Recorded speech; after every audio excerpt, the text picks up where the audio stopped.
সম্মানিত উপাধ্যক্ষ মহোদয় এবং এর সাথে সম্পৃক্ত যে কমিটি কাজ করেছে, কমিটির প্রধান ওয়াদুদ বিশ্বাস এবং এখানে শাহিনুর রহমান উপস্থিত আছে, সব আমাদের সহকর্মীবৃন্দ, ছাত্রছাত্রীবৃন্দ, আমি অত্যন্ত আনন্দিত, উদ্বেলিত বোধ করছি যে এই প্রয়াসটি আমি এখানে আসার শুরু থেকেই চালিয়ে যাচ্ছিলাম, যে কিভাবে এরকম একটি জায়গা করে দেওয়া যায় যেখানে মুক্ত জ্ঞানের, মুক্ত বুদ্ধির চর্চা যারা করে, কবিতার চর্চা যারা করে, গানের চর্চা যারা করে, যারা নান্দনিক জগতে যাদের বাস, তাদেরকে নিয়ে আমরা একটা আমব্রেলার নিচে থাকতে পারি কিনা, এই ভাবনা থেকে মূলত আমি শুরু থেকে আমি চাচ্ছিলাম যে কি কবিতা কুঞ্জ নামে আমি একটা কিছু করব, যেখানে কবিতা কুঞ্জটা সিম্বলিক, শুধু যে কবিতা তা নয়, কবিতার সাথে তো আসলে সবকিছুই রিলেটেড। এখানে আমরা বিতর্ক চর্চা করব, এখানে আমরা গানের চর্চা করব, কাব্য চর্চা করব, এমনকি মুক্ত চিন্তার বিকাশ যদি কোনো পাঠচক্র যদি তৈরি হয় সেটাও তারাও কাজ করবে। এই জায়গাটিকে আমি অত্যন্ত কুত পবিত্র রাখতে চাই, যে এখানে এসে এই ধূমপান করা বা নেশা করা এরকম কোনো কিছু কোনোভাবেই করা যাবে না। সেভাবে আমাদের কর্মচারীদের কাছে নির্দেশ থাকবে এবং আমাদের শিক্ষকরাও, আমাদেরও দায়িত্ব হবে এখানে কালচারের সাথে রিলেটেড নয় এমন কেউ যাতে এখানে না বসে। এই জায়গাটা কিন্তু তোমাদের, তোমরা যারা কবিতা আবৃত্তি করো, যারা গান করো, যারা বিতর্ক করো, যারা সাহিত্য চর্চা করো, যারা লেখো, তাদের অ্যাবসলিউট অধিকারের জায়গা। অন্য কাউকে দেখলেও তোমরা বলে কয়ে যে এটা ভাই আমাদের জায়গা, এই জায়গাটা কিন্তু লেখা আছে কবিতা কুঞ্জ, আমরা এর সাথে রিলেটেড, আপনারা দয়া করে অন্য জায়গায় বসেন, এই জায়গাটার পবিত্রতাটা নষ্ট করে যাবে না।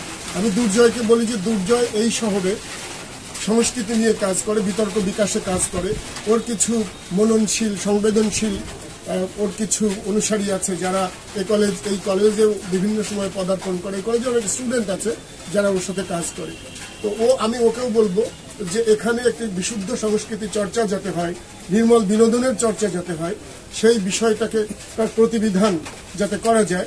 এখানে মাঝহার আছে, ও একজন ভালো ডিবেটার, ওই ইতিমধ্যে এখানে জয়েন করার পরে আবার ম্যাজিস্ট্রেট হয়ে গেছে, হয়তো চলে যাবে, কিন্তু যে কয়েকদিন এখানে থাকে আমি চাইবো যে এই জগতের মানুষ হিসেবে, এই নান্দনিক ভুবনের মানুষ হিসেবে, সৃজনশীলতা চর্চার মানুষ হিসেবে ও এখানে থাকবে।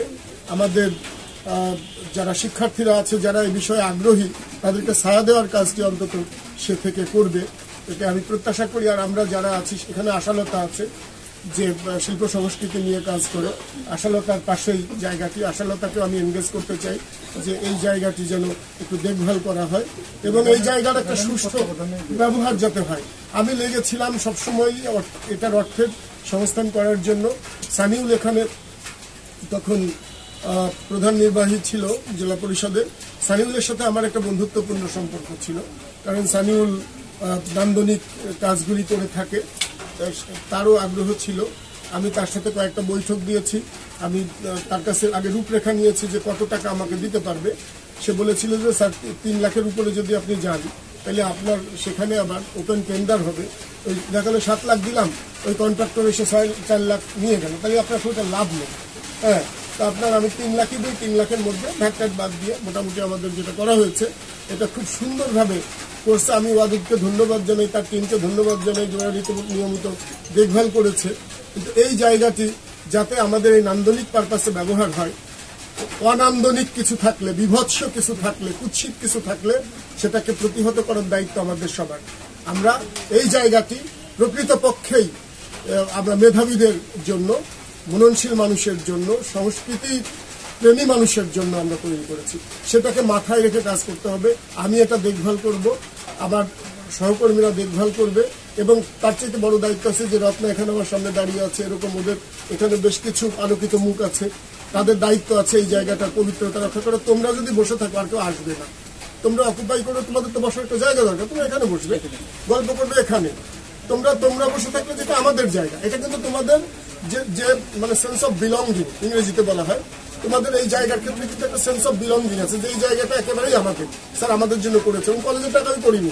একজন তোমাকে এসে বলবে যে এই টাকা, এটা তো আমাদের এটা কলেজের টাকায় করা হয়, এটা বাইরের অর্থায়নে আমরা সাংস্কৃতিক ব্যক্তিবর্গের জন্য করেছি।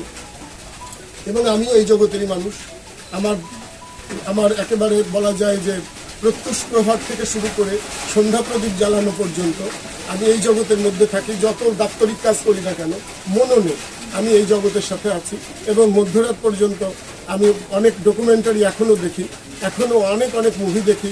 আমি নিজে আবৃত্তি করেছি ব্যাপকভাবে, একসময় ডিবেট করেছি, সবকিছু করেছি, এখনো লালন করি। এখনো আমি মনে করি এই সংস্কৃতি সেবীরাই এরাই সমাজকে পরিবর্তন করতে পারে। ওরা সমাজ পরিবর্তনের সবচেয়ে বড় হাতিয়ার হতে পারে সংস্কৃতি। এ লক্ষ্যে দুর্জয়রা কিন্তু কাজ করছে পরিবর্তনে। আমরা একটা সংগঠন করে, তো আমরা সেই পরিবর্তনে আমিও একাত্ম বোধ করি যে আমরাই সবকিছু বদলাতে পারি। সেই হাতিয়ার আমাদের আছে, সেই হাতিয়ার হচ্ছে সংস্কৃতি।